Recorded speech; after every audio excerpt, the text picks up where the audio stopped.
So we're headed to the deserted Daisy Fresh laundromat. It's haunted. So we're gonna go back to the old gym real quick, check it out before we show the new state-of-the-art facility. I might stop by here quite often. I'm pretty sure there might be a couple homeless guys that live in there sometimes, but. So when we left, this was Andrew's Jeep. Since we've been gone, somebody's helped themselves to the wheels. Looks like. They didn't even put them up on blocks, they just stole them. Yeah, this was a 2-bedroom apartment. Some vines growing on it now. I still own this place. I'm just not ready to let go of it yet, you know what I mean? It was such a pivotal place for us. This was George Valadares' first van. After that, Tad and Wayne also lived in this van. Wayne's horse wouldn't fit, so I think he went in a different direction, and now Tad moved on as well, so. Andrew's shed's over there still. Yeah, I'm scared to look in there.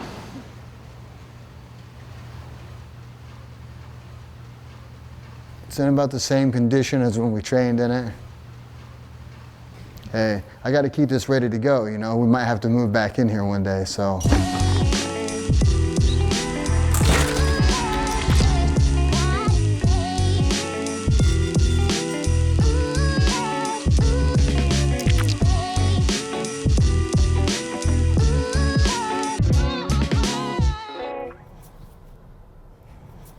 So the gym is actually only a couple blocks down the road. So it's like, I mean, maybe like a 3-minute walk. So it's not too far away, but that just that 3 or 4 blocks kind of puts us like, now we're like right in the heart of Mount Vernon. Like, I mean, almost exactly downtown. So it's about a 30-second drive, you know, if there isn't all this traffic. This is a high traffic time right now. It's 3:15. This is kind of rush hour. I didn't get a sign yet. It's still the same as the last place. We just kept the Y. Probably should work on that, but. Last time we were here, I was telling you that I hope this is the building that we could get. So we got it. This was the YMCA when I was a kid. Deep down inside, it's the building I always wanted to get, so just kind of held out for it. Yeah, little reception area. Show Your Rolls always hooked us up, took care of all the guys, and they sent tons of stuff. These are the mats. So George built a subfloor underneath that. You'll see it gets like pretty bouncy. These mats were used in a Who's Number One. Dahmer called us up, and Mike Swain and these guys, they hooked us up with these mats and made this happen. Every day getting to walk out on them for the guys and the girls, knowing that the mat that's upstairs, that Jordan Burroughs has been on this wrestling mat, and that Gordon Ryan and these guys have been on that mat, you know, that's incredible. That's every single day getting to go out on that. So, I mean, that's like a really, really badass feeling. They did the wall mats for us, so that was heartwarming, you know, seeing like our logo on there and the Daisy Fresh and the Show Your Roll and then Flo and Dahmer. It's just all of these places that have came together and supported us and just made all this possible. So this is the office. This is where I make big plans for the Daisy Fresh team to take over. So this is a nice space where I can come in and think and get things figured out. Eviction notice.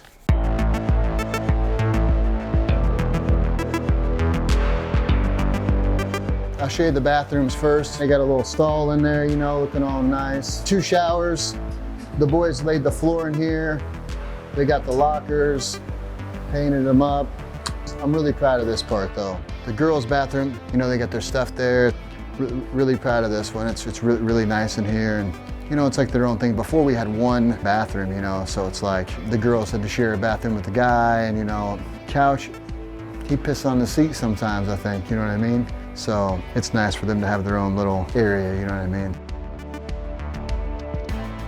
It's like a recovery room, a couple massage chairs right here.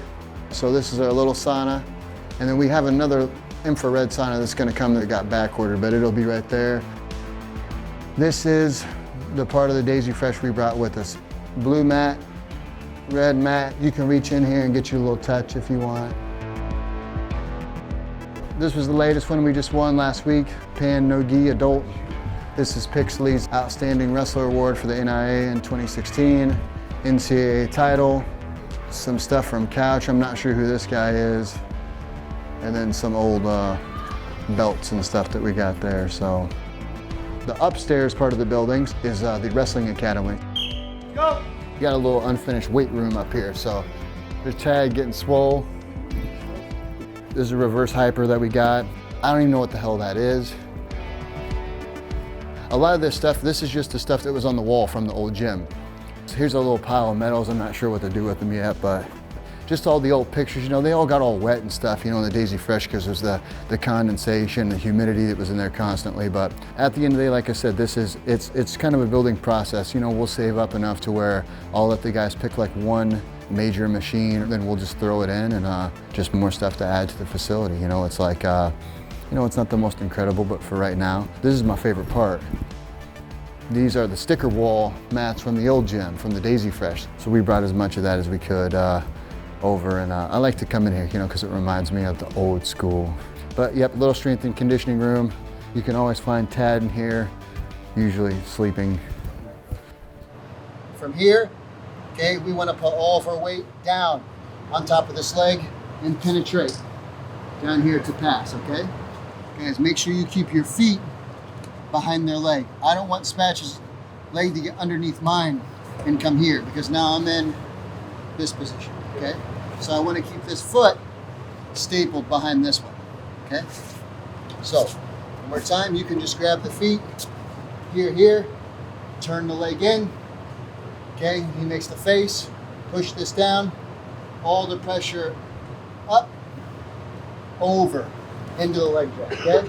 Everybody got it? Easy as? All right, go ahead. Second to help?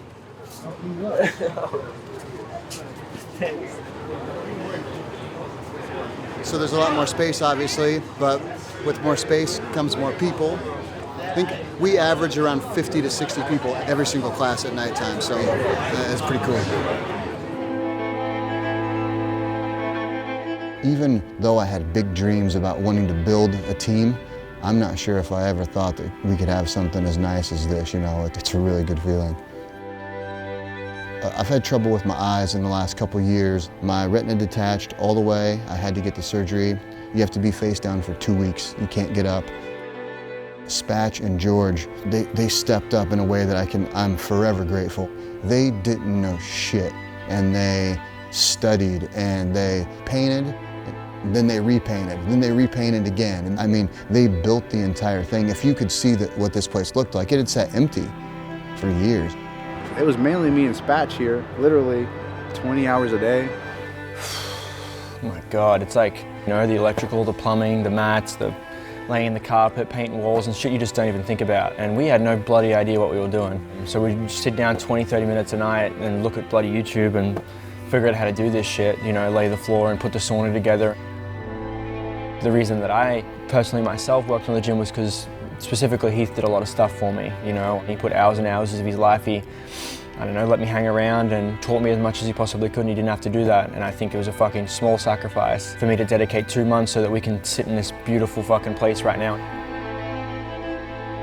You know, 15 years before I even got here, that man was thinking about a place like this. 20 years he's been working for this. That's my entire life. He's literally put my entire life worth into this. It's basically a display of hard work. It's a display of persistence. It's a display of belief in yourself and those around you. And I don't think it does anything but better us as individuals.